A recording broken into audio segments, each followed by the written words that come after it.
menciptakan dirinya menjadi manusia. Padahal kalau berbicara mengenai kemahakuasaan, itu berbeda dengan penciptaan.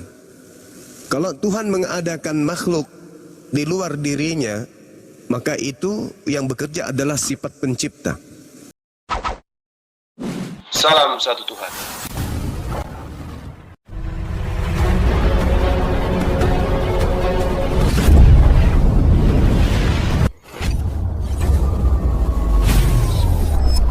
Ya, pengantar ini singkat para sahabat. Dukung semua ya sahabat-sahabat kita channel Densa News Muslim. Di like, di subscribe, di share sebanyak mungkin untuk supaya mencegah sahabat-sahabat kita di luar sana tidak terpengaruh terhadap pemurtadan.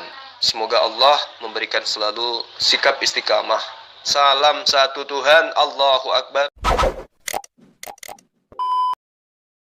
Nah, ini mungkin kita bisa diskusikan dengan teman-teman sekalian, karena ini adalah hal yang sangat-sangat krusial untuk kita diskusikan. Silakan.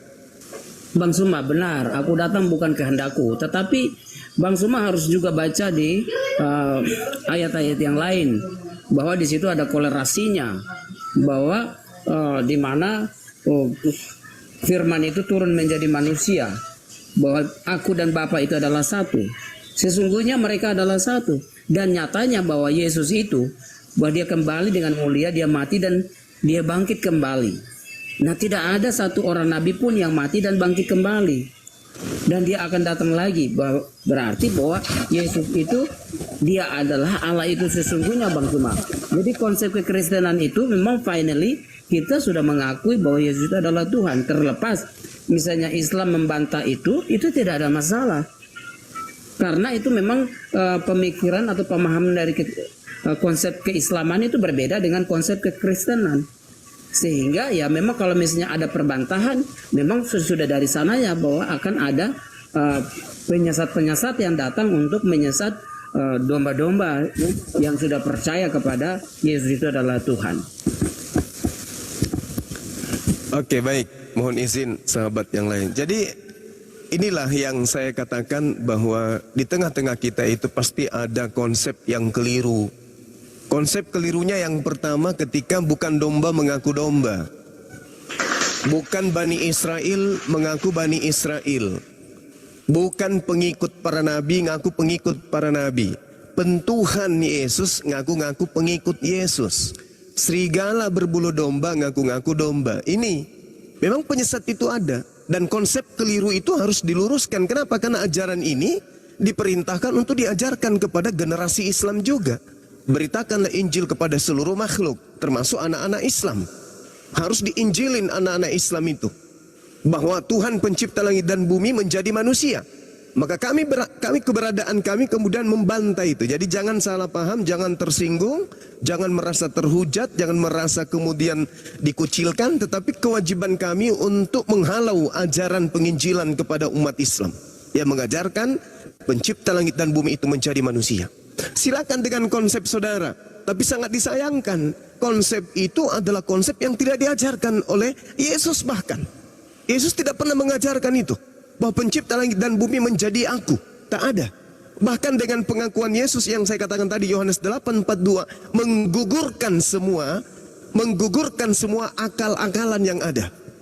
Coba Anda mengatakan itu iman kami. Betul, itu iman saudara, kita menghargai. Tapi pondasinya bukan karena pewahyuan, tapi karena iman yang berdasarkan atas akal-akalan. Kenapa? Karena dalil sudah dijauhkan.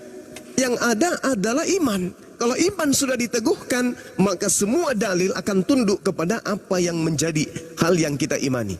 Contoh, Yesus mengatakan, aku datang bukan atas kehendakku sendiri. Sesungguhnya kalau kita ingin menggunakan data akal, antara makhluk dan juga Khalik pencipta, siapa yang maha berkehendak? Siapa yang maha berkehendak? Siapa yang menentukan segala aspek kehidupan manusia? Siapa yang mengatur alam semesta ini? Siapa yang menciptakan alam semesta ini? Tentu dia yang maha berkehendak. Siapa yang mengizinkan daun kering itu berjatuh? Siapa yang mengizinkan kemudian pesawat itu terbang?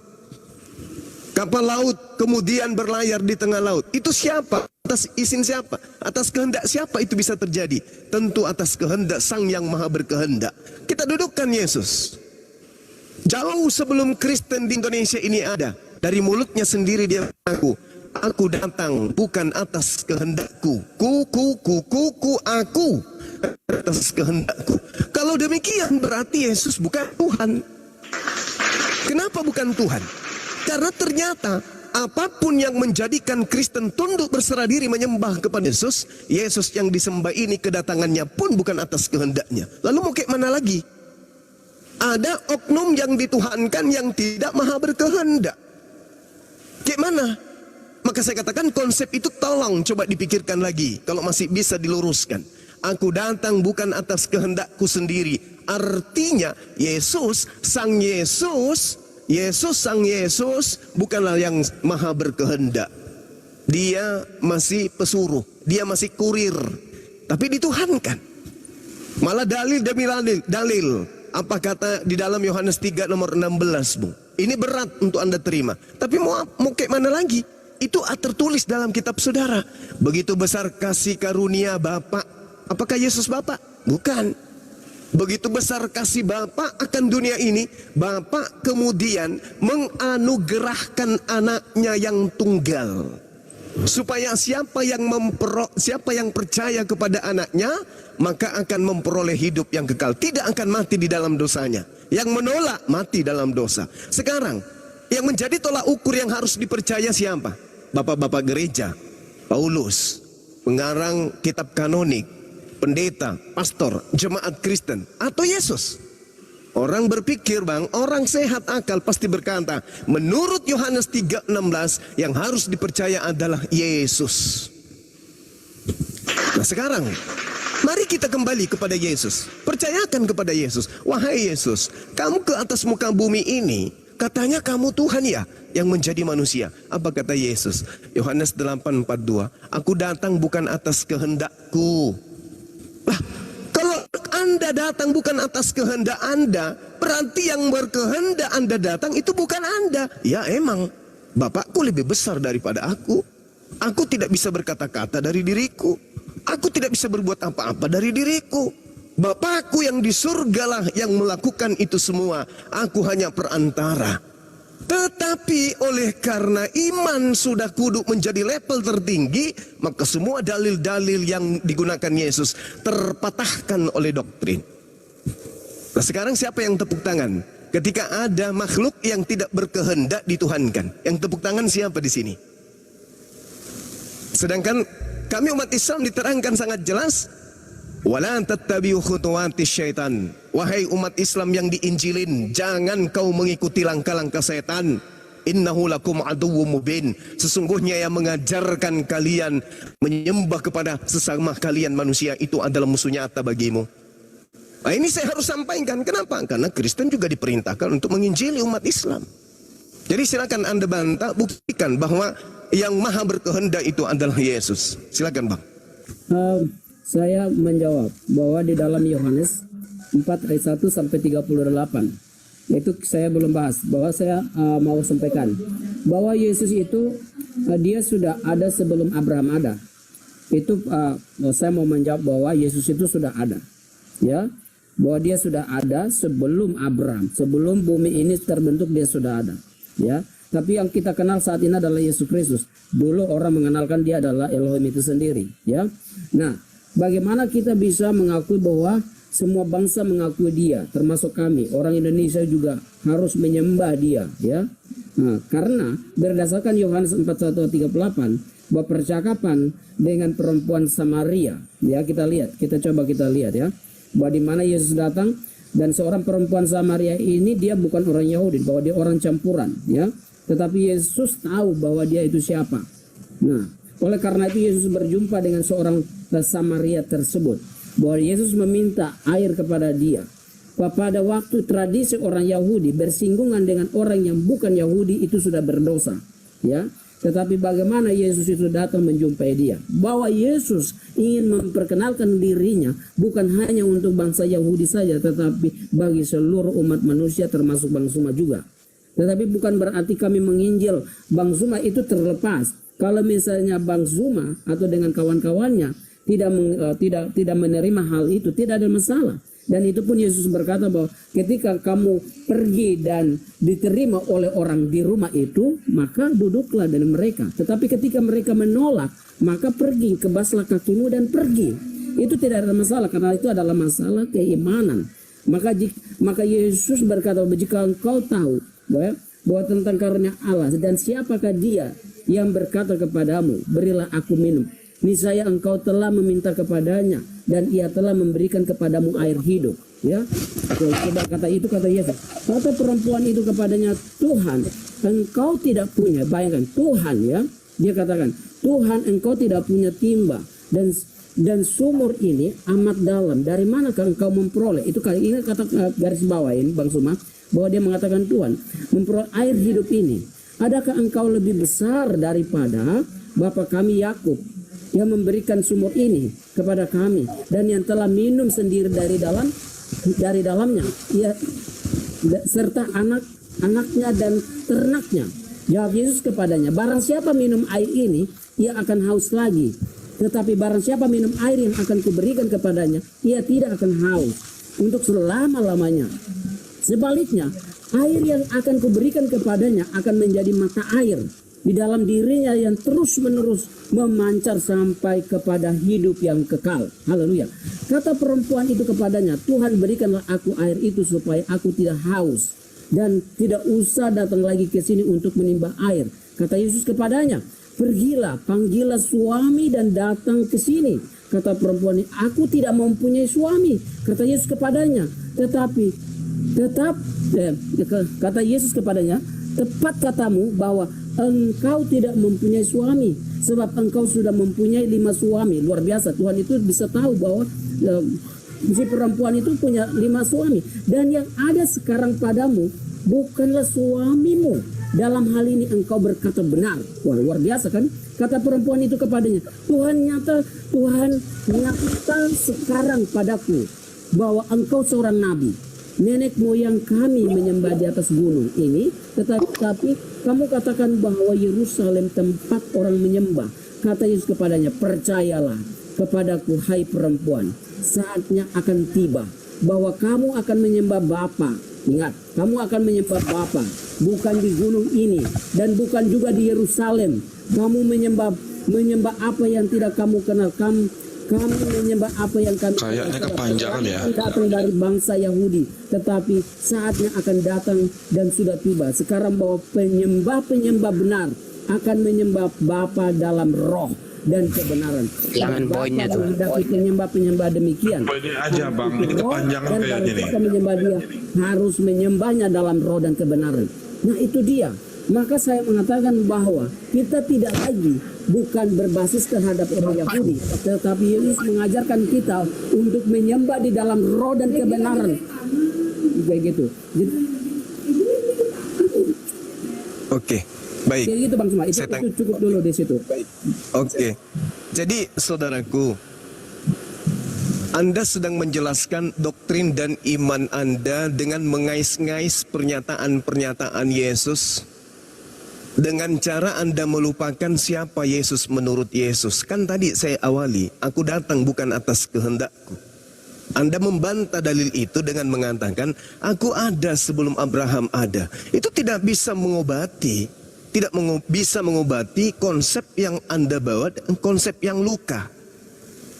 Aku datang bukan atas kehendakku, gugur semua. Pembenaran apapun yang Anda lakukan sekarang, itu semuanya gugur dengan sendirinya. Anda mengatakan alur cerita di dalam Yohanes 4 yang tadi Anda baca.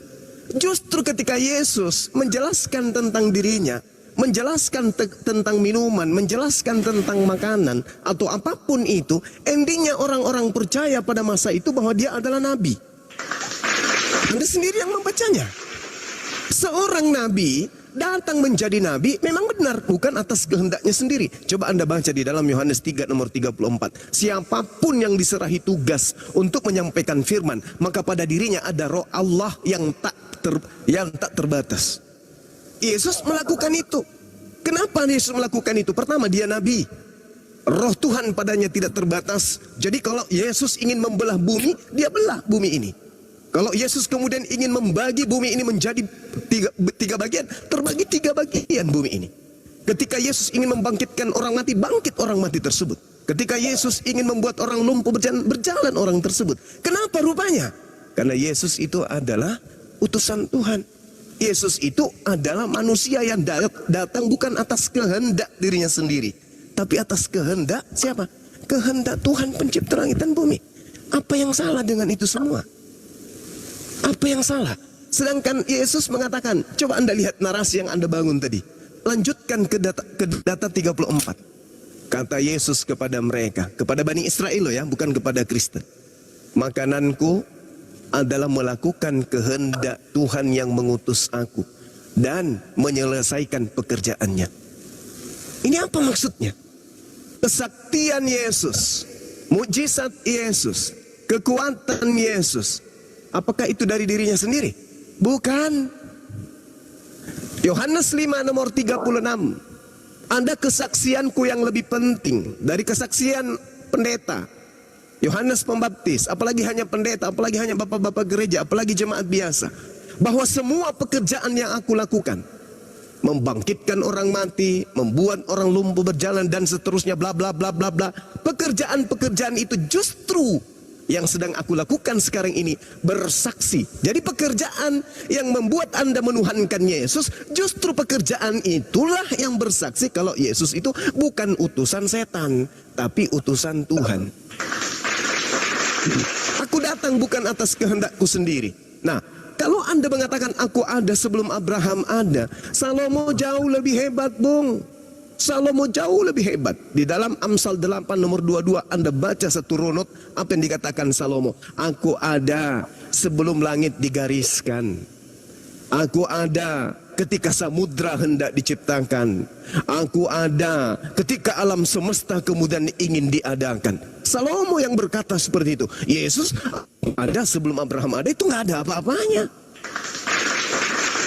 Lalu kemudian untuk menenggelamkan data itu supaya tidak dianggap lagi pembenaran menuhankan manusia, Anda baca Efesus 1 nomor 4 nomor 5. Saya ulang, Anda baca Efesus 1 nomor 4 nomor 5. Di situ dikatakan, sebab di dalam Dia Allah telah memilih kita sebelum dunia dijadikan. Jangankan Yesus, kita ini sudah dipilih oleh Tuhan sebelum langit dan bumi diadakan.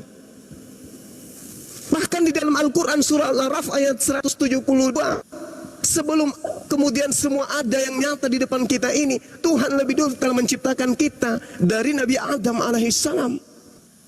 Kalau Anda melihat di Pengkhotbah 3 nomor 15, Pengkhotbah 3 nomor 15 Anda baca, yang sekarang ada dulu sudah ada dan yang akan ada sudah ada. Allah mencari yang sudah lalu. Ini bukti akurat bahwa pernyataan Yesus itu bukan jadi alasan untuk menuhankan, kecuali kembali kepada pernyataan saya tadi, wala tattabi'u khutuwatis syaitan innahu lakum aduwwum mubin. Kecuali kita ingin menjadikan setan itu sebagai teman. Padahal Al-Quran mengatakan inna syaitan lakum adu fattakhizuhu aduwwa innama yad'u hisbahu kun ashabis sa'ir. Sungguh setan itu musuh bagimu, maka perlakukanlah ia sebagai musuh. Musuh kita itu adalah setan. Tuhan mengatakan perlakukan dia sebagai musuh. Jangan kau rangkulan dengan setan di dalam menyesatkan umat manusia. Beritakanlah Injil kepada seluruh umat manusia. Salah satu Injilnya adalah Yesus yang datang dibunuh kita adalah Tuhan. Ini yang harus kita musuhin. Ajaran yang kayak begini yang harus kita musuhin. Minimal kita menjaga akidah umat kita dari ajaran yang kayak begini. Ada perintah, beritakanlah Injil kepada seluruh makhluk. Artinya beritakanlah Injil kepada umat Islam, utamanya yang awam, bahwa pencipta langit dan bumi itu pernah datang menjadi manusia, mati untuk menebus dosa manusia. Beritakan itu. Kami muncul kemudian mengatakan, stop, innama yad'u hisbahu liyakunu min ashabis sa'ir. Karena sesungguhnya setan itu hanya mengajak golongannya agar mereka menjadi penghuni neraka yang menyala-nyala. Sungguh inna syaitana lakum aduwwum fattakhizuhu aduwwa. Setan itu musuh bagimu, maka jadikanlah ia, perlakukanlah dia sebagaimana musuhmu. Jangan kau kasihi karena dia setan. Nah, untuk itulah saudaraku, kembali kepada pola pertama. Aku datang bukan atas kehendakku sendiri. Kemudian Anda mengajarkan untuk menyembah makhluk yang tercipta, yang datang ke atas muka bumi, bukan atas kehendaknya sendiri. Itu adalah kesalahan fatal. Wa kanal kafiru ala rabbihi zahira. Anda sedang mempraktekkan bahwa orang kafir itu adalah penolong-penolong setan di dalam durhaka kepada Tuhan pencipta langit dan bumi. Silakan. Ketika semua mengangkat sebuah ayat yang mengatakan di mana Yesus bilang bahwa dia datang bukan atas kehendaknya sendiri. Jadi Pak Suma itu harus memahami konteks yang ditulis dalam Alkitab. Ya, kalau kita bisa mengerti konteks yang dimaksudkan, maka tidak sulit kita akan memahami kalimat yang disampaikan oleh Yesus. Kenapa sampai Yesus mengatakan bahwa aku tidak datang atas kehendakku sendiri? Karena pada waktu itu ada orang-orang yang tidak percaya bahwa Yesus itu datang dari atas. Ada orang-orang yang tidak percaya bahwa Yesus itu datang dari Bapa. Itulah sebabnya segala kesaksian dan apa yang disampaikan oleh Kristus, dia mengatakan kepada para pendengarnya bahwa saya datang bukan hanya atas kehendakku sendiri. Yesus datang ke dalam dunia juga atas kehendak dari Bapa yang di sorga. Makanya kalau kita membaca ayat-ayat dalam Alkitab, banyak ayat-ayat dalam Alkitab yang menuliskan peneguhan yang disampaikan oleh Bapa. Satu kali ketika Yesus naik ke atas gunung, ketika dia berfellowship dengan Bapa di sorga di dalam doanya, dia membawa 2 orang murid yang bernama Petrus, Yohanes, dan Yakobus, 3 murid yang dibawa. Ketika Yesus selesai berfellowship dengan Bapanya di dalam doanya, tiba-tiba Yesus berubah rupa. Kemuliaannya sedikit dinampakkan, yakni wajahnya bersinar. Ya, jadi wajah Yesus bersinar. Kemudian di situ tampil yang namanya Musa dan Elia. Pada saat itu kemudian Petrus pun berkata, kami merasa bangga berada di sini karena mereka melihat Musa dan Elia, tentu saja. Dan mereka berkata, kalau boleh izinkan kami membangun 3 mesbah, 1 buat engkau Yesus, satunya lagi buat Elia, dan satunya lagi buat Musa. Tiba-tiba ada awan kabut yang turun. Dan dari dalam kabut itu mengatakan, inilah anakku yang kukasihi, kepadanya lah aku berkenan.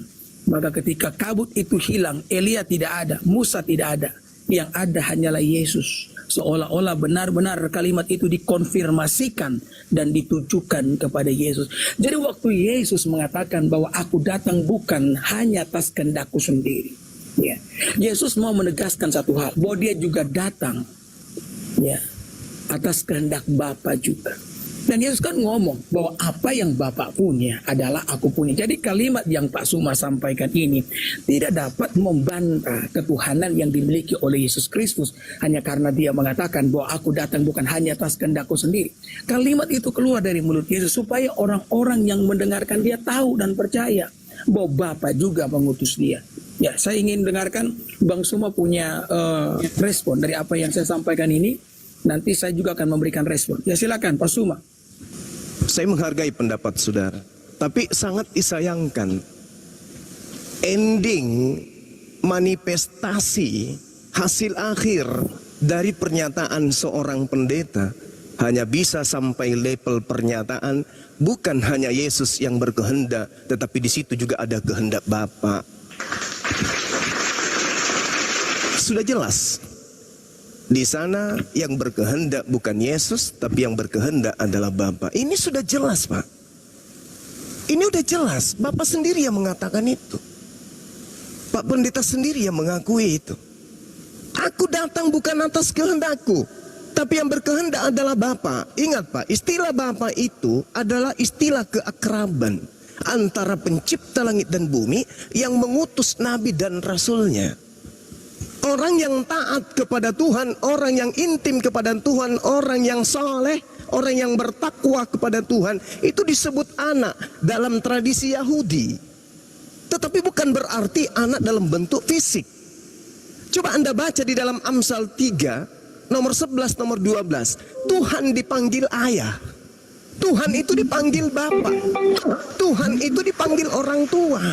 Menandakan bahwa ketika Yesus seketika pendeta mengatakan yang berkehendak Yesus datang itu adalah Bapaknya. Dengan kata lain yang berkehendak itu adalah Tuhannya. Kurang apa lagi? Dengan kata lain, Yesus itu bertuhan. Dengan kata lain, yang datang ini adalah hamba Tuhan. Dengan kata lain, utusan Tuhan. Nah, maka apa saya mengambil Al-Quran? Karena Al-Quran mengatakan, hati-hatilah. Ya ayuhan nas, ini seruan kepada seluruh umat manusia termasuk Pak Pendeta. Ya ayuhan nas, kulu mimma fil ardi halalan tayyiba.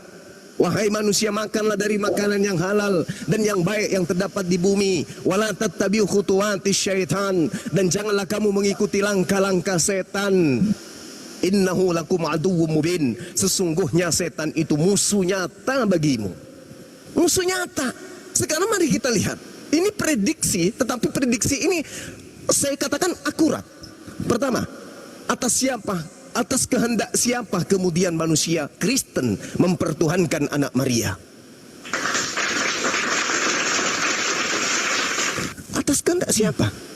Atas kehendak siapa kemudian orang Kristen ibadah hari Minggu? Atas kehendak siapa kemudian orang Kristen mengajarkan Tuhan itu 3 pribadi? Atas kehendak siapa kemudian orang Kristen mengajarkan Tuhan nuzul menjadi manusia, mati di atas tiang salib untuk menebus dosa manusia? Ini yang Al-Quran katakan, wala tattabi'u khutuwatis syaitan. Jangan kau mengikuti langkah-langkah setan. Ingat, ini terakhir Pak. Terakhir dari pernyataan sesi ini. Yohanes 6 nomor 70. Pak Pendeta baca di situ. Apa yang Yesus katakan? Akulah yang memilih yang 12 orang. Bukankah aku Yesus yang memilih engkau yang 12 orang? Satu di antara kalian adalah setan. Ingat Pak, satu di antara kalian adalah setan. Setan inilah yang bekerja sehingga pada endingnya nanti Yesus menjadi Tuhan untuk orang Kristen. Wala tattabi'u khutuwatis syaitan. Kristen kemudian menjadikan Yesus sebagai tumbal di atas tiang salib atas prakarsa satu di antaramu adalah setan. Silakan. Oke, terima kasih Pak Suma. Jadi Pak Suma begini ya, apa yang semua Pak Suma sampaikan itu juga bisa saya bantah. Tapi lebih baik kita fokus di hal yang pertama, di mana ketika Yesus mengatakan, aku datang bukan atas kehendakku sendiri. Jadi Pak Suma perlu tahu begini Pak Suma ya, bahwa kedatangan Kristus ke dalam dunia ini adalah pekerjaan daripada Allah Bapa, Allah Anak, dan Allah Roh Kudus. Jadi pekerjaan penebusan itu bukan hanya pekerjaan daripada Yesus. Itu juga pekerjaan dari Bapa, itu juga pekerjaan daripada Roh Kudus. Makanya Yesus ngomong dengan jelas, aku datang ke dalam dunia bukan hanya atas kehendakku sendiri, tetapi juga dengan kehendak Bapa. Di sini Yesus mau mengatakan dengan jelas kepada para pendengarnya bahwa dia dan Bapa itu adalah satu. Jadi ini yang perlu kita bahas ya. Nanti sebelum mungkin Pak Suma, saya kalau boleh saya ingin kita berdua bisa sama-sama live ya. Nanti kapan saya bisa minta sama-sama live, hanya kita berdua saja. Saya live, kemudian Bang Suma juga live, Pak Suma ya, agar saya bisa merekam ya semua percakapan kita, agar enak, sama-sama enak buat Pak Suma, sama-sama enak juga buat saya. Jadi sekali lagi, ini bantahan saya, kita tidak perlu kemana-mana, kita bahas yang awal ini. Karena kalau kita harus membahas hal-hal yang artinya ya, yang di luar daripada yang pertama kita bahas, maka pembahasan ini akan kemana-mana. Bukan berarti Pak Suma saya tidak bisa jawab bahasan-bahasan yang lain. Saya pun mampu untuk menjawab itu. Saya mampu menjawab itu. Tetapi agar kita bisa mendapatkan satu solusi atau konklusi daripada dialog kita ini, maka alangkah baiknya dan bijaknya kita membahas satu hal terlebih dahulu. Maka ini bantahan saya buat apa yang disampaikan oleh Pak Suma, bahwa pekerjaan penebusan itu bukan hanya pekerjaan Kristus Yesus, itu juga pekerjaan dari Bapa di sorga. Makanya dia mau menekankan kepada para pendengar bahwa aku datang bukan hanya atas kehendakku sendiri, karena mereka tidak percaya kepada Kristus. Aku datang juga atas kehendak Bapakku yang di sorga. Makanya kemudian saya menyebutkan ayat di mana atau cerita di mana ketika Yesus berfellowship dengan Bapa di sorga, di atas sebuah gunung Yesus berubah mengalami sebuah kemuliaan. Ya, masalah mengenai Amsal 3 ayat 11 dan 12 saya pun dapat membantah itu mengenai anak Allah, Pak. Karena saya tahu ya apa namanya cerita tentang anak Allah ini paling banyak ya beredar di FYP TikTok dan banyak juga telah dibantu oleh pendeta-pendeta termasuk pendeta Isra Soru, iya kan? Jadi ini yang perlu diketahui oleh para pendengar. Sabar, saya jelaskan dulu. Jadi buat para pendengar semua ya. Jadi ketika Yesus mengatakan bahwa aku datang bukan atas kehendakku sendiri, ya, tetapi atas kehendak Bapakku. Karena dia mau menekankan satu hal, bahwa karya penebusan itu bukan hanya karya daripada sang anak Allah, tetapi karya Bapa di surga. Anda menyikapi Yohanes 8:42 itu dengan cara-cara yang tidak seharusnya. Kenapa, Pak? Di dalam Yohanes 8:42 itu sangat jelas ada kata mau tahu. Apa artinya? Bukan atas kehendakku. Titik. Tapi Pak Pendeta mengatakan bukan atas kehendakku sendiri, tetapi atas kehendak Bapak juga. Ini cara-cara yang tidak baik, Pak. Kita menarasikan sebuah keyakinan, kita mengajarkan sebuah keyakinan dengan narasi-narasi yang justru bertentangan dengan firman yang kita imani. Firman Tuhan itu adalah penyesatan. Mohon maaf, saya harus jujur karena saya orang yang kayak gitu. Di situ dalam bahasa Yunani-nya Yesus berkata, "Aude emauto." Bukan atas kehendakku sendiri.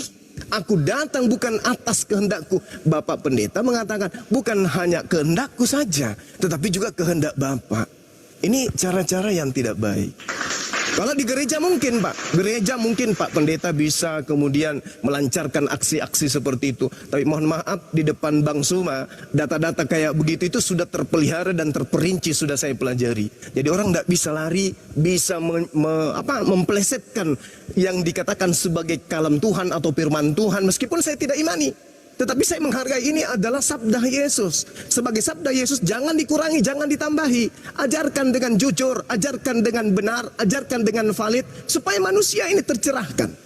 Kalau Injil mau diberitakan, beritakan dengan cara-cara yang baik. Saya bacakan dengan sempurna kepada Bapak. Kata Yesus kepada mereka Bani Israel, "Jikalau Elohim adalah Tuhanmu, kamu akan mengasihi aku. Sebab aku keluar dan datang dari Elohim. Dan aku datang bukan atas kehendakku sendiri. Aude aumaltau. Aku datang bukan atas kehendakku sendiri.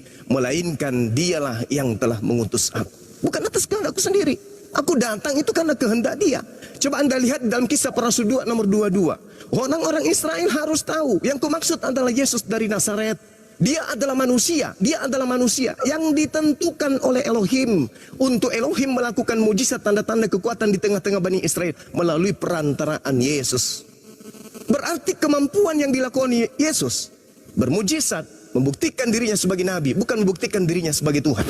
Nah, sedangkan kalau kita berbicara bahwa aku datang bukan atas kehendakku sendiri, Bapak, 1 Yohanes 5 nomor 18-19 Yesus mengatakan apa di sana? Kita tahu, bukan Yesus yang berkata, tapi penulis Yohanes. Kita tahu bahwa setiap orang yang lahir dari Allah, lahir dari Elohim, tidak berbuat dosa. Tetapi dia yang lahir dari Elohim melindunginya dan si jahat tidak dapat menjamahnya. Kita tahu bahwa kita tahu bahwa kita berasal dari Elohim dan seluruh dunia berada di bawah kuasa si jahat. Kita tahu. Berarti bukan cuma Yesus aja yang berasal dari Elohim. Bahkan kalau Bapak melihat di dalam 1 Korintus 15:48, makhluk-makhluk alami sama seperti makhluk yang berasal dari debu tanah, dan makhluk-makhluk surgawi sama seperti Yesus yang berasal dari surga. Gak ada masalah. Berarti Yesus tetap aja sama seperti kita. 1 Yohanes 3 nomor 2. Kita akan melihat Yesus dalam keadaan yang sebenarnya. Kita akan sama seperti Yesus, sebab kita akan melihat Yesus dalam keadaannya yang sebenarnya. Dalam keadaan yang sebenarnya, Yesus itu manusia. Kenapa bisa? Karena kita akan sama seperti Yesus. Tidak mungkin Yesus itu adalah Tuhan. Kenapa bisa? Karena kita akan sama seperti Yesus. Kalau Yesus itu Tuhan, berarti kita juga Tuhan. Ibrani 13 nomor 8 tentang Yesus. Ibrani 13 nomor 8. Yesus sama aja. Yesus sama saja kemarin, hari ini, dan selama-lamanya. Yesus selamanya tidak pernah berubah. Dia tetap sama. Dia tetap saja manusia. Ingat, dalam Yohanes 4, Yesus mengaku Emi Antropos. aku adalah manusia.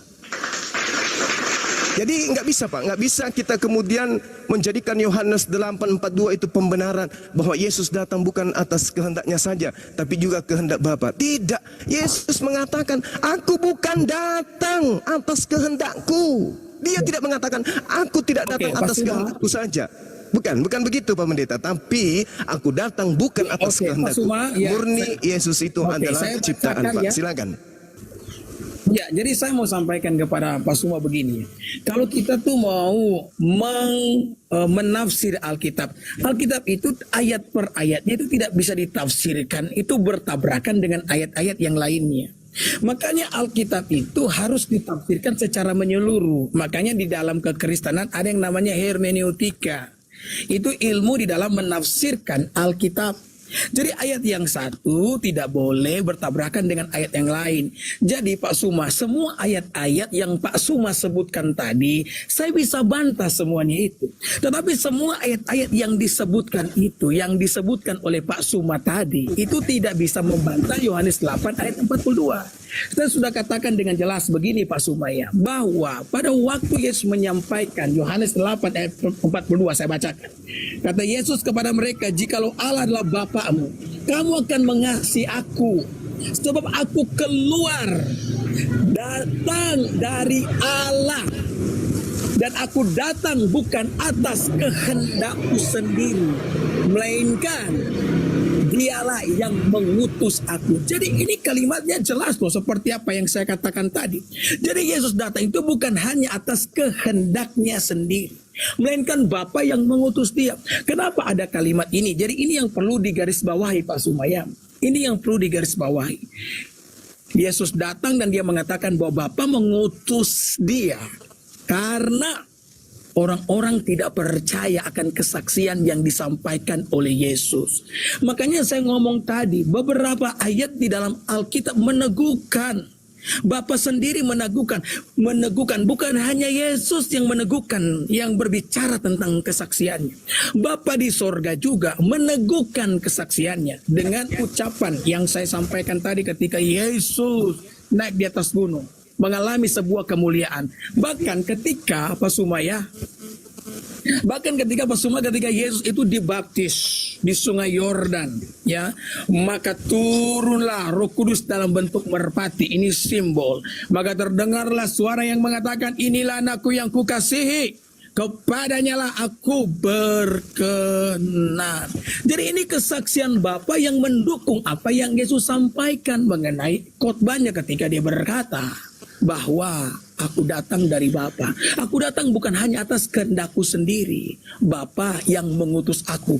Kalimat ini Pak Suma benar-benar disampaikan oleh Yesus, ya, untuk menekankan satu hal kepada para pendengarnya yang tidak percaya kepadanya, bahwa dia sungguh-sungguh datang dari Allah. Dia sungguh-sungguh keluar dari Allah. Tidak ada nabi, tidak ada rasul yang pernah ngomong keluar dari Allah. Tidak ada yang ngomong begitu. Siapa yang keluar dari Allah? Dia datang dari Allah, keluar dari Allah. Allah yang mengutus dia, Bapa yang mengutus dia. Jadi kalimat ini penting sekali lagi untuk menekankan satu hal, ya, kepada setiap mereka yang tidak percaya. Jadi meskipun Pak Suma mau ngomong apapun, menggunakan ayat-ayat yang lain untuk menabrakkan Yohanes 8, itu tidak akan pernah gugur, ya. Apa yang saya sampaikan ini kenapa? Karena demikian kami menafsirkan yang namanya ayat-ayat dalam Alkitab. Alkitab tidak bisa ditafsirkan ayat bertabrakan dengan ayat, Pak Suma. Tidak bisa demikian, ya. Setiap ayat-ayat yang ada perlu diharmonisasikan. Ini saya hanya bahas loh, Yohanes 4 ayat 42. Saya belum membahas loh mengenai klaim-klaim yang disampaikan oleh Yesus mengenai ketuhanannya. Tetapi ini yang perlu ya dimengerti, dipahami. Assalamualaikum, saya izin satu sebelum Pak Pendeta berpamitan, boleh nggak satu? Saya penasaran sekali karena ada satu pertanyaan yang sukar sekali dijawab oleh teman-teman Kristen. Barangkali Pak Pendeta bisa ngasih pencerahan sedikit saja, Pak Pendeta, boleh? Ya, silakan. Oke. Ya, Pak Pendeta, saya mau tahu bahwa metodologi hermeneutik itu metodologi yang konsepnya datang dari Roh Kudus atau konsepnya datang dari manusia, Pak? Silakan Pak. Ya, jadi perlu diketahui ya bahwa orang Kristen punya satu tujuan, yakni untuk mengilhami orang-orang percaya agar bisa mengerti maksud dan rencana Tuhan bahkan di dalam Alkitab itu sendiri. Maka kalau ditanya itu konsep manusia atau konsep Allah, maka saya punya jawaban sederhana sekali Pak. Itu konsep daripada Allah, itu pengilhaman daripada Roh Kudus sehingga membuat manusia mengerti dan memahami bagaimana cara di dalam menafsirkan Alkitab. Jadi Alkitab itu ketika kita membaca Alkitab, ayat demi ayat tidak boleh bertabrakan. Satu ayat tidak boleh bertabrakan dengan ayat lainnya. Kemudian ayat-ayat dalam Alkitab itu juga Pak tidak boleh dicomot-comot. Setiap ayat yang dibacakan itu harus ada pada konteksnya agar kita dapat mengerti dan memahami. Sedikit, Makanya Pak kalau kita Pendeta. membaca Alkitab itu harus dibaca secara menyeluruh agar kita dapat mengerti dan memahami. Siap, Ya, siap. demikian. Terima kasih Pak Pendeta. Sedikit lagi Pak Pendeta tanggapan dari saya. Jika memang itu adalah ilmu yang datang dari Tuhan, lalu kenapa ada metodologi hermeneutik? Kenapa harus ada istilah itu Pak Pendeta? Karena itu kan pendekatan yang ilmiah Pak Pendeta, bukan pendekatan yang rohaniah. Hermeneutik itu adalah pendekatan yang ilmiah sifatnya, bukan rohaniah. Lalu kenapa harus ada istilah-istilah itu Pak Ya. Pendeta untuk menafsirkan Alkitab? Silakan Pak Pendeta. Ya. Hermeneutika kan artinya ilmu menafsir. Ya, itu kan bahasa manusia. Nah, kita harus menggunakan bahasa apa kalau kita ini manusia? Iya kan? Kita kan manusia, maka kita harus menggunakan bahasa itu dong agar kita bisa memahami. Terus kalau kita tidak menggunakan bahasa, bagaimana kita bisa mengerti dan memahami? Iya kan? Ya, karena bahasa Jelas itu, betul. bahasa hermeneutik itu adalah pendekatan yang ilmiah Pak Pendeta, bukan rohaniah. Itu masalahnya Pak Pendeta.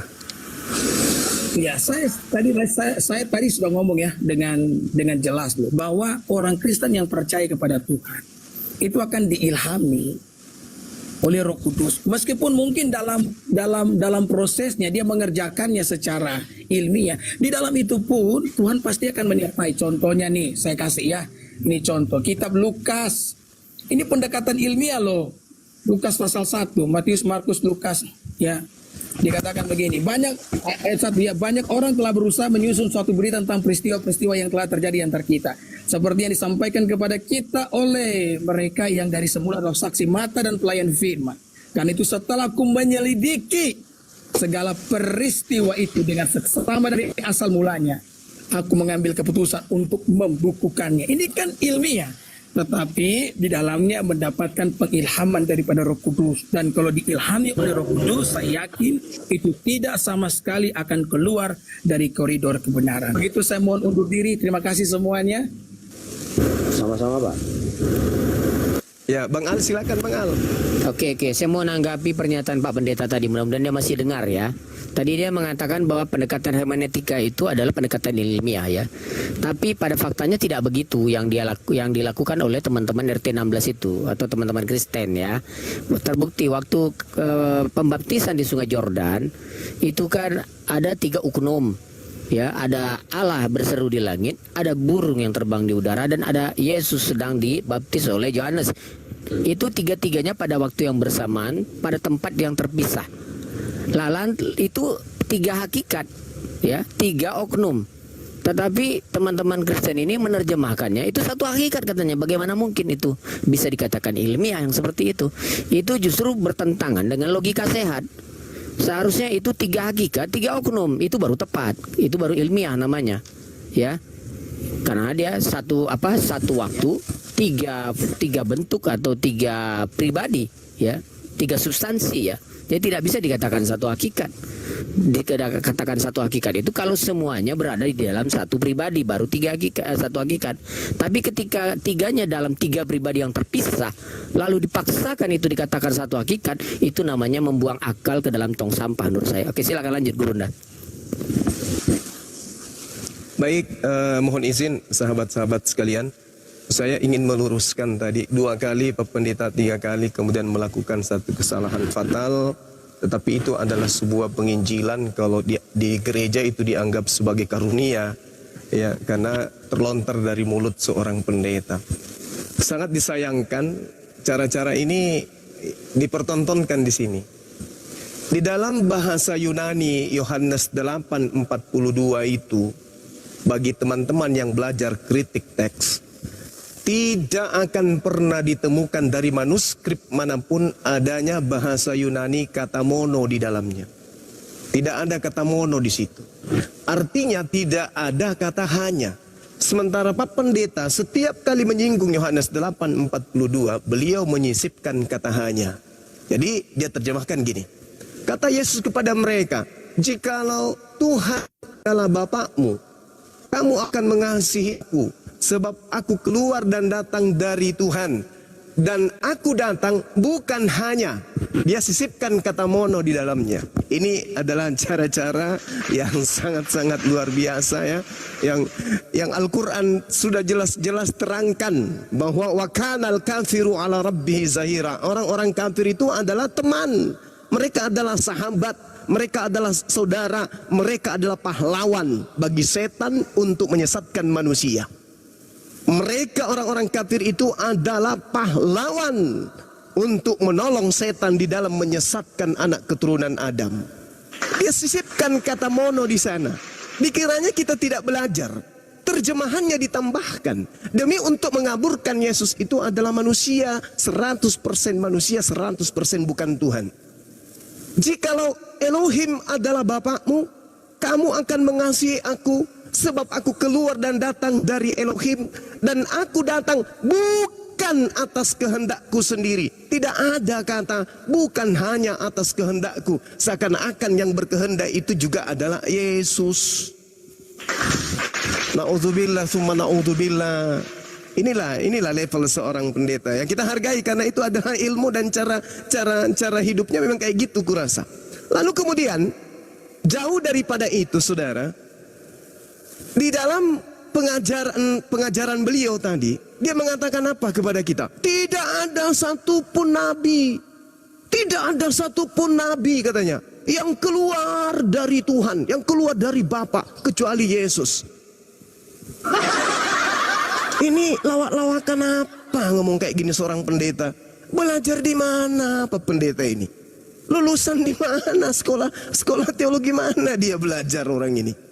Jangankan nabi, bahkan semua manusia itu keluar dari mulut Tuhan. Dalilnya di mana? Di Al-Quran, di dalam Bible itu sendiri. Tertulis di mana Bang Suma? Coba kita lihat Matius 4 nomor 4. Apa yang dikatakan di sana?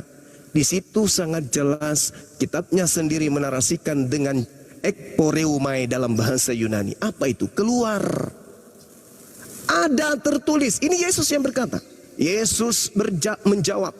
Ada tertulis manusia hidup bukan dari roti saja, tetapi dari setiap firman yang keluar dari mulut Elohim.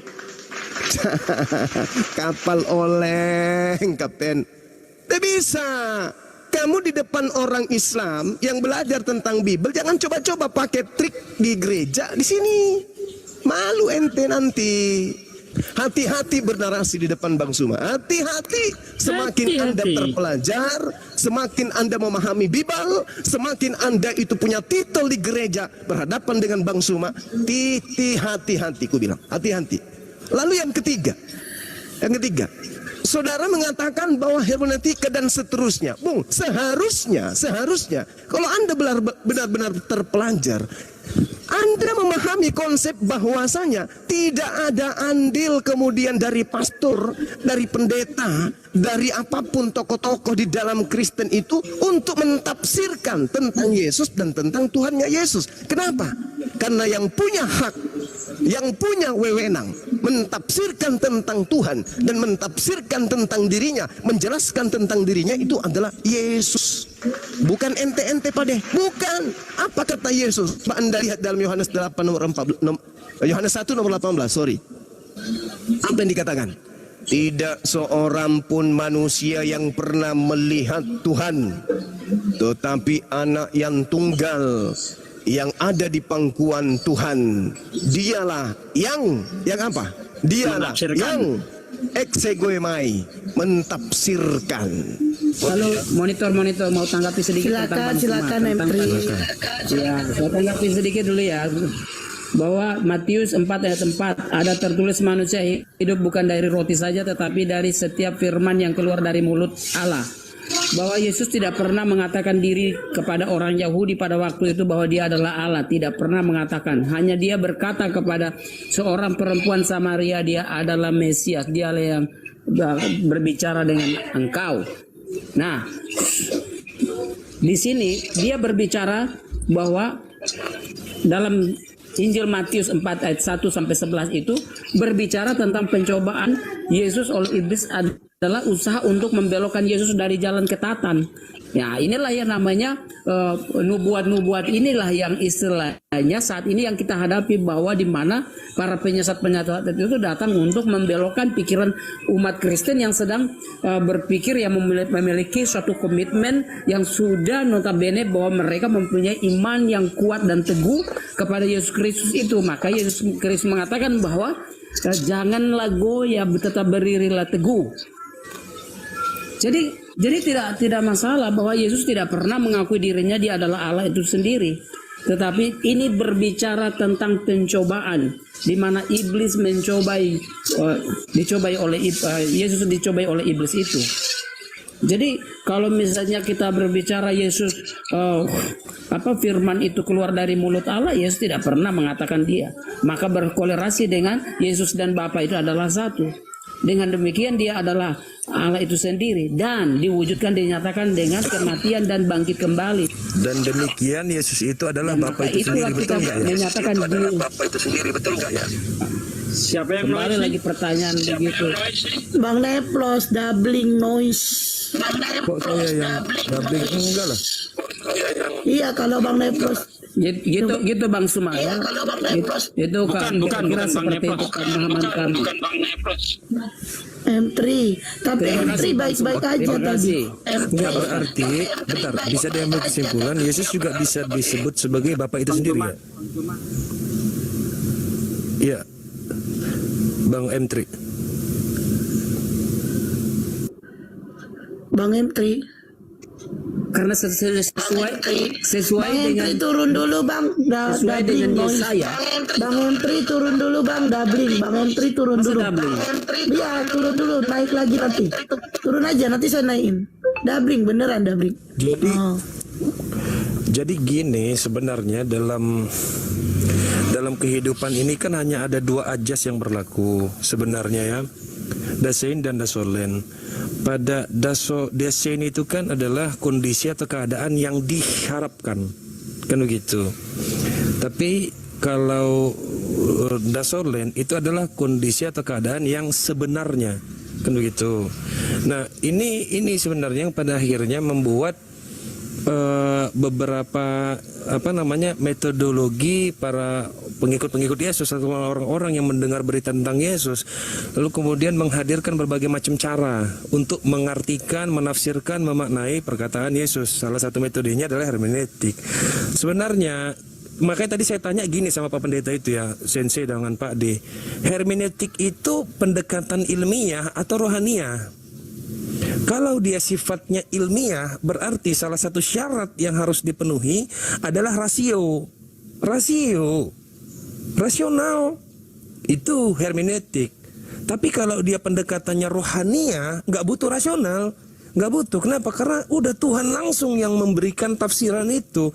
Tidak perlu ada penelitian. Padahal syarat hermeneutik itu ada 3 ya. Baik teoritis, baik kritis, baik filosofis. Itu harus ada penelitian.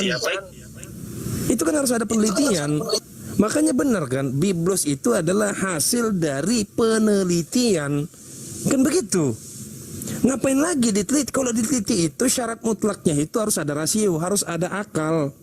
Harus ada kalkulasi, harus ada sistematika, baru bisa meneliti. Dan ini sangat-sangat tidak rohani sama sekali.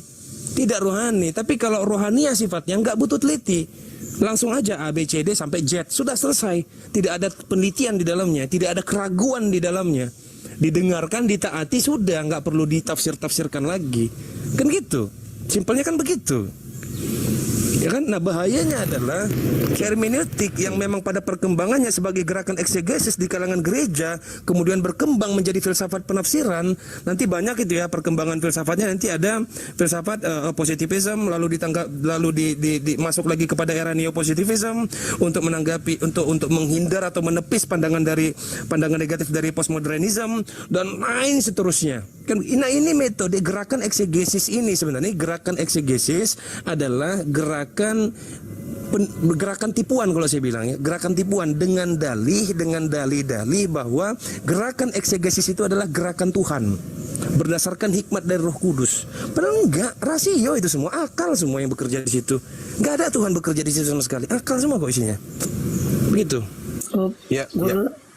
Tadi ya, silakan. Tadi pernyataan saudara M3 semakin mengukuhkan kemudian apa yang diterangkan oleh Al-Quranul Karim. Anda mengatakan jangan sampai engkau dibelokkan. Coba bang, Yesus ketika datang bertuhan atau ateis? IM. Ya. Yesus ketika datang, ketika Yesus itu adalah Allah itu sendiri. Kenapa dia harus ateis? Dia kan tidak membawa agama. Bahwa dia ada. Inilah, ini Anda sendiri sedang mempraktekkan, Anda sedang membelokkan ajaran Yesus. Pertanyaan saya sederhana, Yesus ketika datang kepada Bani Israel, beliau itu ateis atau dia bertuhan? Dia adalah Allah itu sendiri sesuai dengan Yohanes mengatakan bahwa firman itu turun menjadi manusia. Nah, ini bukan diciptakan. Yesus datang, dengar baik-baik. Yesus Berarti datang ateis. Bahwa Yesus datang. Berarti ateis. Tidak punya Tuhan, berarti ateis. Oh, ya, Jadi jangan saudara kemudian meludahnya itu menghadap ke atas, jatuhnya pas tepat di biji mata Anda sendiri. Ya, itu Yesus kan itu pemikiran Bang Suma dan dengan teman-temannya. bukan bahwa saudaraku IM, itu saudaraku dibenarkan oleh IM. dirimu sendiri. Gantian bang IM, gantian. Kita Biar enak diskusinya yang baik. Ketika Yesus berdoa, ketika Yesus bersyukur, apakah dia sedang mempraktekkan kalau dirinya itu Tuhan atau sedang mempraktekkan dirinya adalah hamba yang bertuhan? Silakan. Jawab. Tentunya apa yang dilakukan oleh Yesus itu sendiri, bahwa firman yang berkenosis, Bapa yang sudah berkenosis menjadi manusia turun melakukan pekerjaan manusia. Tentunya dia melakukan aktivitas segala apapun, perasaan, pikiran, kegiatan, aktivitas, kencing, berak, dan semua itu kan memang sebagai manusia yang dia lakukan. Maka dia mengajarkan tentang sholat dan sebagainya, misalnya tunduk, menyembah dan semuanya. Tetapi berakhirnya dia mengatakan kepada seorang perempuan Samaria bahwa di tempat ini bukan lagi kamu menyembah tempat ini lagi, tetapi kamu menyembah di dalam roh dan kebenaran. Maka berlakulah semua umat Kristen atau umat-umat yang menjadi pengikut Yesus Kristus itu menyembah dia di dalam roh dan kebenaran. Jadi itu tidak ada salahnya Bang Suma. Oke, sekarang kebenarannya di mana? Ketika saudara mengatakan Yesus tidak bertuhan, kebenarannya di mana? Memang Yesus tidak bertuhan, dia adalah Tuhan itu sendiri. Apakah itu kebenaran? Apakah itu kebenaran ketika Yesus meminta dan berteriak memanggil Tuhannya, Anda katakan dia tidak bertuhan? Apakah itu kebenaran? Itu Dengar dulu. Dengar dulu. Saya kasih contoh yang saya ingat. Eli lama sabaqtani. Tuhanku, mengapa engkau meninggalkan aku? Di situ Yesus sedang mempraktekkan menghambakan diri atau mempraktekkan dirinya sedang bertuhan. Ini aspek kebenarannya, silakan. Saya minta aspek kebenarannya dulu. Silakan. Logika Eli lama sabaqtani artinya dia memanggil kepada Allah, betul sekali. Tetapi itu adalah ungkapan yang sudah dibuatkan. Bentar, itu adalah ungkapan nubuat yang bentar dulu, itu adalah nubuat yang sudah digenapi sehingga itu terjadi untuk hanya Yesus Kristus yang bisa melakukan itu. Pernyataan itu dirujuk kepada Yesus Kristus yang menyatakan, dan itu adalah nubuat. Dan Eli sabaqtani itu adalah nubuat itu sendiri. Oke. Itu nubuat untuk Tuhan atau nubuat untuk hamba Tuhan? Supaya terjadi penggenapan apa yang Itu nubuat untuk dan itu pernyataan nubuat. dia bahwa dengar dulu baik-baik Bang Suma, bahwa di atas kayu salib dia sebagai seorang manusia pada waktu dia di bumi pengosongan dirinya, maka tentunya ketika dia berteriak meminta Eli Eli lama sabachthani, kenapa engkau meninggalkan aku, tentunya benar itu ada kolerasinya, bahwa itu harus dinyatakan supaya manusia mengakui manusia itu ternyata berjumpa dengan Allahnya sendiri. Maka Allah itu harus memang seperti di Kejadian bahwa manusia diciptakan serupa dengan Allah itu sendiri dan manusia harus berjumpa dengan Allah. Ngomong apa? Anda ngomong apa? Anda ngomong apa? Yang saya tanya, kalau Anda mengambil dari kitabnya orang Yahudi Mazmur 22 itu, saya tanya, pertanyaan saya sederhana. Itu nubuat untuk hamba Tuhan atau itu nubuat untuk Tuhan? Jawab.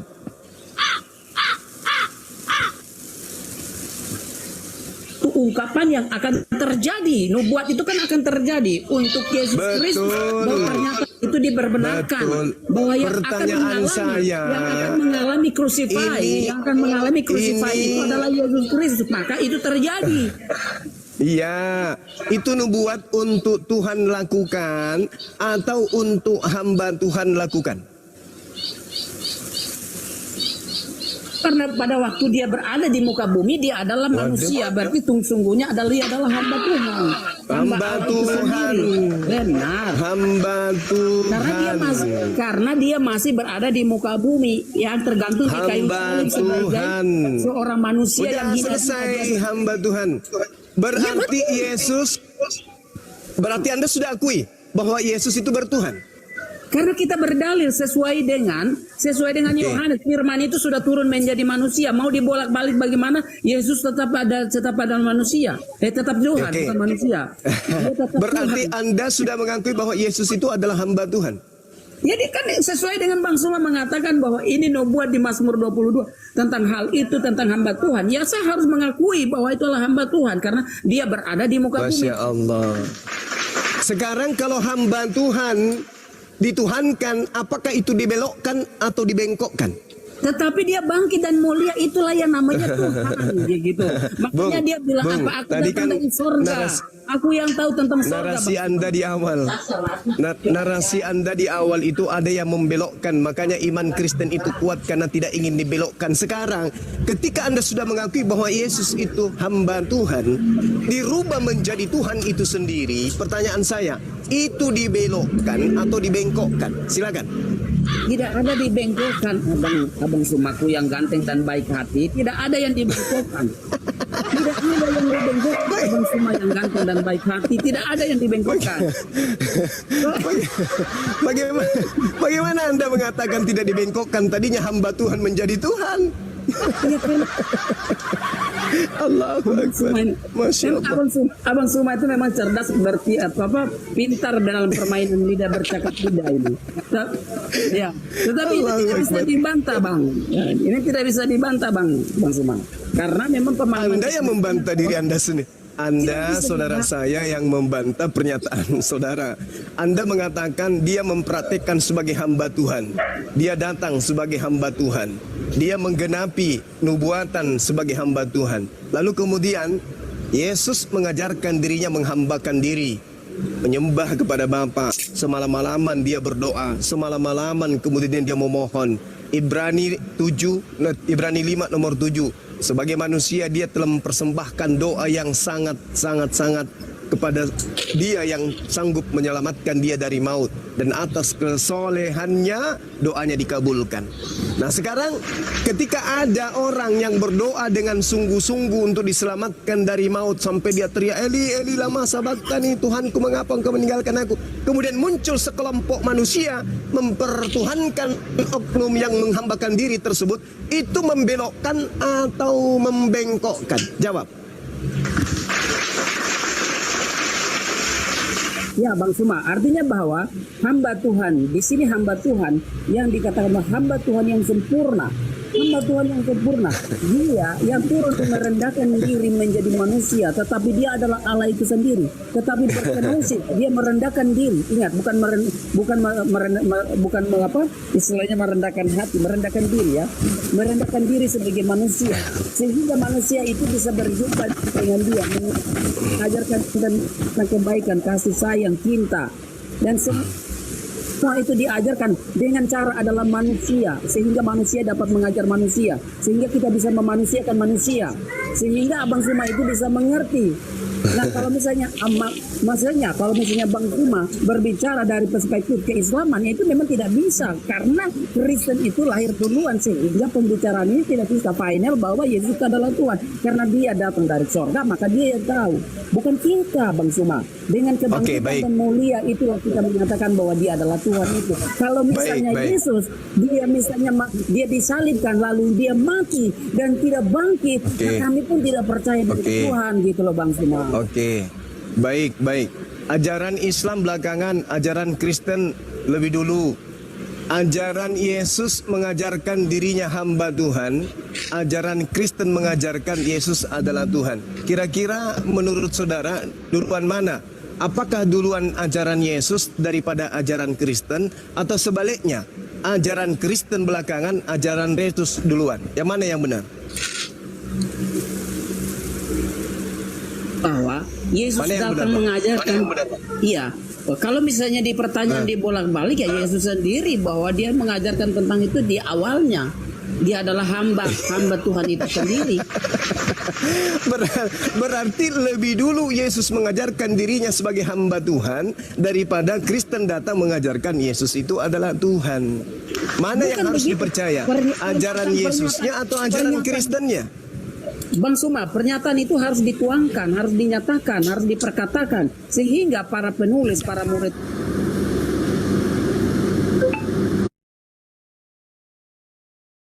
Nah, di mana? Langit itu Oke. Tidak bisa. Tolong.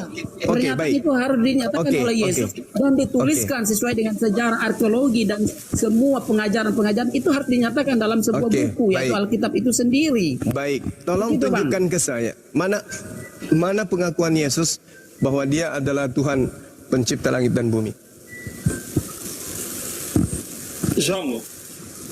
Tidak ada pernyataan itu bahwa Yesus mengatakan, makanya dari tadi bahwa yang keluar dari mulut Nggak percaya. tidak ada Yesus mengakui diri itu bahwa dia akulah sembahlah akulah Allah. Tidak ada Bang Suma. Kita mau cari langit, kita mau cari sampai ke barat sana pun tidak akan ketemu. Tidak ada. Oke, baik. Oke, lalu siapa yang mengajarkan Yesus itu adalah Tuhan itu sendiri? Siapa yang mengajarkan kalau gitu? Yesus itu Tuhan, itu finally bahwa di mana sebuah Yang ngajarin siapa? Yang ngajarin? karena kami orang Kristen itu bahwa kita mengakui bahwa ada Ya Kristen berarti tepuk tangan. Berarti yang tadi yang pertanyaan saya, karena Yesus adalah hamba Tuhan. Menurut Kristen Yesus itu adalah Tuhan. Pertanyaan saya, A, membelokkan, B, membengkokkan. Siapa? A atau B? Kristen ini tidak A ada atau B? pembengkokan tidak ada pembengkokan dan Harus pilih salah satunya. Karena faktanya Yesus mempertuhankan Yesus. Makanya dikatakan Tidak ada Kristen nih. Coba. Yesus itu tidak mempertuhankan Kristen dalam hal ini, dengar bang. Yesus datang kepada Bani Israel mengajarkan dirinya menghambakan diri kepada Tuhan pencipta langit dan bumi. Oke? Nah, kedatangan Kristen kemudian itu menjadikan manusia justru mempertuhankan kepada Yesus. Maka pertanyaan saya, Kristen ini A, membelokkan, B, membengkokkan. Yang mana yang benar? A atau B? Di sini A dan B, tetapi definisi dari Dua-duanya benar, bagus, pintar. Itu memang jawaban yang paling tepat. Ya, terima kasih Anda sudah jujur bahwa dua-duanya benar. itu Anda sendiri yang mengklaim bahwa Bang Suma pernyataan tadi Anda ini tidak menjawab rupanya. Ya memang benar apa yang kau katakan bahwa Nah, tidak benar. ada tidak bengkok dan kebengkokan. Loh. Ya jangan ketawa dong. Jangan ketawa dong Bang Suma. Itu tidak bisa kita seperti itu. Bang Suma. Ya nggak apa-apa kalau misalnya diri bukan tertawa, tidak ada masalah. Kita berbicara sesuai Membelokkan dengan dan membengkokkan. logika dan- Yesus manusia, Yesus hamba Tuhan, Yesus sujud memerintahkan umatnya mengikuti dirinya. Ya kan? Aku mengenal muridku, muridku mengenal aku, mereka mendengarkan aku dan mengikuti aku. Ketika aku sujud menyembah kepada Tuhan, maka muridku sujud menyembah kepada Tuhan. Bukan Ya sujud maka kepada benar itu. aku. Maka benar itu. Begini Bang Suma, pada waktu itu Iya, saudara penyembah Ian. berhala, Saudaraku Ian bagaimana Pri. orang-orang gini, Oh. gini, bahwa pada waktu itu penyembah berhala begitu banyak, orang menyembah pohon, orang menyembah batu, orang menyembah lain-lain dan lain sebagainya. Penyembah ini. Nah, inilah yang Yesus mau lakukan. Yesus mau mengajarkan kepada umat yang mengikuti dia bahwa pengajaran ini harus diajarkan, yang harus dinyatakan, sehingga para pengikut itu harus mengikuti bahwa menyembah kepada Allah yang benar. Inilah yang kutunjukin kepada kamu. Maka gitu. Betul itu. Tapi kenapa Anda malah nyembah Yesus? Ya, karena dia adalah sesuai dengan dalil di Yohanes 1 bahwa firman itu turun menjadi manusia. Makanya saya mau katakan bahwa dia harus melakukan sesuai dengan manusia, bukan.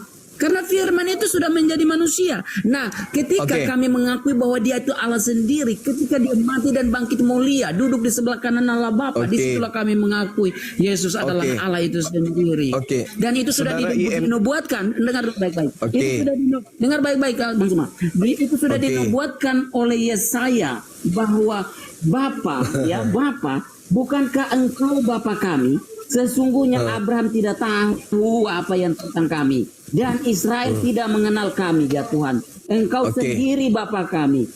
Namamu ialah penebus kami sejak dahulu kala. Bayangkan, penebus kami. Penebus ini merujuk kepada Yesus Kristus yang tergantung di kayu salib. Dialah yang menjadi penebus. Maka umat Kristen menyatakan Itu Yesaya itu berbicara tentang pembebasan tanah di Mesir. persembahan yang diberikan, kurban yang diberikan oleh para nabi Abraham, Ishak. Bentar, Bang. Gantian, Bang. Persembahkan korban bakarannya adalah kambing domba dan lain sebagainya untuk menebus, mengampuni dosa. Tetapi penebus yang dinyatakan oleh Kristus itu sendiri seperti di Yesaya, dia adalah Yesus Kristus yang tergantung. Dia adalah penebus itu sendiri. Oke. Ngomongnya kayak perempuan ya, kalah. Baik. Oke, gantian Bang. Gantian. Oke. Jadi kalau Anda menggunakan kitabnya orang Yahudi, engkaulah penebusku, lantas kemudian Yesus nebus juga, maka yang dimaksud penebus di situ adalah Yesus. Keluaran 29 nomor 14, di situ juga ada tai sapi penebus. Apakah Anda ingin mengatakan bahwa sang penebus itu juga adalah tai sapi itu?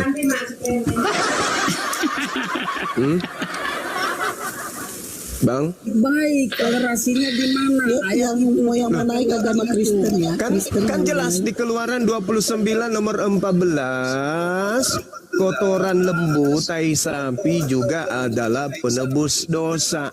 Berarti kamu setarakan Tuhannya Bani Israel dengan Tai sapi. Kejam. Bisa begitu, abang harus baca dari Terus? perikop dari atas itu rujukan Lalu kenapa giliran anak Lalu kenapa ketika anak Maria mati di atas tiang salib, anak Maria, ketika kemudian ada korban di atas tiang salib, Anda katakan itu adalah Tuhan karena dia menebus. Bukankah kotoran sapi yang ada di dalam Keluaran 29:14 juga menebus dosa? Ini noise. Nah, kenapa Anda tidak menyelaraskan kemudian dengan kotoran sapi yang ada di Keluaran 29 nomor 14? Sama-sama penebus. Yesus juga penebus. Kenapa Anda tidak setarakan? Kan katanya penebus. Berarti semua yang penebus ini adalah setara dengan, bahkan Anda katakan itulah Tuhan. Makanya Yesus Anda setarakan dengan Tuhan yang ada dalam kitab Yesaya. Ayo. M3 jawab. harus baca. Ayo teman-teman yang agama Kristen, yang Kristen ya, yang mau diskusi silakan naik minta pemikiran yang Kristen. Typing di bawah agamanya Kristen. Nah, kita harus baca dulu Bang Suma. Coba kita lihat. Keluaran 29 kita coba ya. Saya coba membaca. Nomor Antar 14. dulu Bang, pelan-pelan.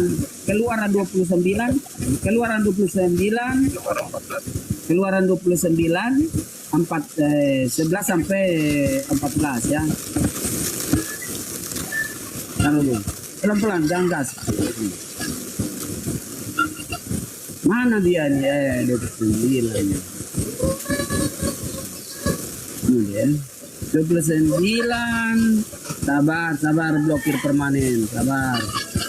Perasaan aku diam dari tadi Baluap. Berbicara tentang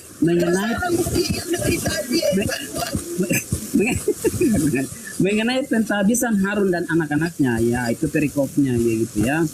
Jadi 29 menyatakan, kita baca ayat sebelumnya 29 13 mana ini? Kemudian kau ambillah segala lemak yang menutupi isi perut, tibai hati kedua buah pinggang dan segala lemak yang melekat padanya, dan kau biarkanlah di atas mezbah. Tetapi daging lembu jantan itu, kulitnya dan kotorannya haruslah kau bakar habis dengan api di luar perkemahan. Itulah korban penghapusan dosa. Kemudian haruslah kau ambil domba jantan yang satu. Lalu haruslah Harun dan anak-anaknya. Itu berbicara begini bahwa ini persembahan penghapusan dosa, di mana para kitab Taurat itu berbicara tentang persembahan yang dipersembahkan oleh manusia-manusia di zaman itu untuk memberikan persembahan mereka. Dengan cara itu mereka bisa dapat diampuni. Nah, maka dari itu Kristus yang datang menjadi penebus, itulah penebus. Dia yang datang supaya manusia itu terbebas yang dari kotoran sapi itu. Jadi Yesus itu datang supaya membebaskan manusia yang menyembah Allah dengan menggunakan kotoran sapi. Maka Yesus datang untuk mengorbankan Artinya fungsi kotoran sapi dan Yesus sama. Kotoran sapi dibakar untuk menghapus dosa, Yesus disalib untuk menghapus dosa. Berarti setara itu. Iya. Aduh, noise bang. Turun dulu bang, nanti naik lagi bang, noise bang. Ustaz Suki salah. Ustaz Suki harus paham. Bang Henry turun dulu. Doubling. Turun dulu nanti naik lagi. Turun dulu. Nice. Ya. Doubling. Oke, teman-teman yang agama Kristen yang mau diskusi silakan naik minta permintaan. Typing di bawah agamanya Kristen ya. Typing di bawah agamanya Kristen, yang agama Kristen. Oke. Tanggapannya Aki Juma. Bang Handi, Ahi Sugi. Ahi. Ustaz Sugi. Ya, halo. Ini kan Yesus sudah mati di atas tiang. Nah, kalau misalnya lagi-lagi ada saudara kita yang melakukan dosa ya, seperti Pak Sambo membunuh Yosua, itu dosanya ditebus pakai apa? Tai sapi. Salah ya Bang, Mamang. Harusnya sih teh sapi aja daripada Yesus lagi, kan Yesus sudah nggak ada. Berarti betul aku Bang, teh sapi kan? Berarti nanti lebaran Bang, aku cari teh sapi tuh gampang Bang. Tapi ujung-ujungnya kalau pertanyaannya seperti itu ya bertobat. Nah kalau Tuhan itu Ya, kalau masalah dosa bisa ditebus bisa diselesaikan dengan pertobatan, ngapain juga dia harus mati? Ujung-ujungnya tobat juga kan?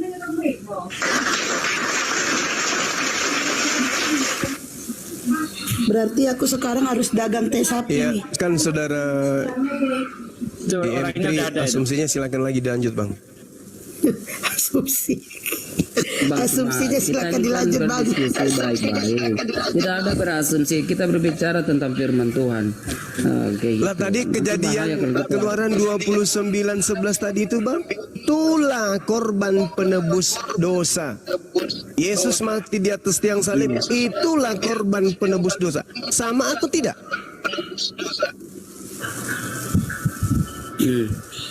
Nah itu benar bahwa apa yang dilakukan oleh para nabi pada waktu itu, Benar. Katanya itu benar. bahwa itu persembahan mereka. Kita saya musola dasar dulu. Berarti setara. Berarti setara Yesus titik-titik sapi. Jadi itu kan berbicara beda konteks, saudaraku, bahwa penebusan yang dikatakan bahwa di mana Kristus itu Nah, tadi yang datang beda- menjadi beda penebus konteks lagi. sebagai pengganti kita yang menjadi korban penghapusan dosa kita, maka itu sudah hapus. Menyangkut dengan tai sapi ke tai bebek ke tai kambing ke, itu sudah tidak ada lagi. Mereka belum mengenal Kristus itu sejatinya. Mereka belum mengenal itu, maka Berarti pertanyaannya posisi apa? Dengar baik-baik, makanya nubuat. Dengar baik-baik nubuat semua. Emosi dia. Maka di sini nubuat ya saya. Emosi. Jangan saya tidak emosi. Bang, rokir permanen. Santai Bang, santai. Dia sendiri yang menyamakan, dia sendiri yang Santai Bang, berarti santai. tugas tai sapi sudah diambil alih. Berarti tugas tai sapi sudah diambil alih. Sama siapa bang?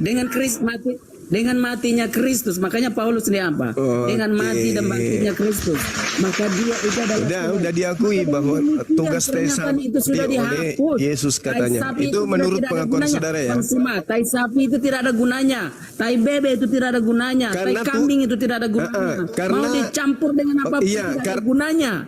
Itulah bang.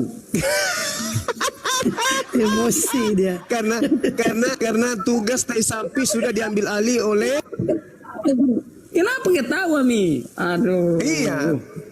Tai sapi tadi sudah diambil alih oleh Bukan diambil alih, dihapus. Kalau diambil alih berbeda. Itu namanya tadinya kan perintah Yeremia 1. Yeremia dengarkan bang. Yeremia 1 nomor 2. Nanti saya ketemu kamu Bang Suma, saya gigit kamu nanti Bang Suma. Bang Suma masih normal. Woi. Parah ini. Perkawinan anak domba mau Saya juga punya anak 3. Kurang aja bro, Iya, Bang. permanen. Jangan begitu. Habis katanya mau gigit. Kan jangan perkawinan anak domba kok mau dipraktekkan jangan Ya, jabe, mungkin lagi gigi. Dan kudus. Astagfirullahaladzim.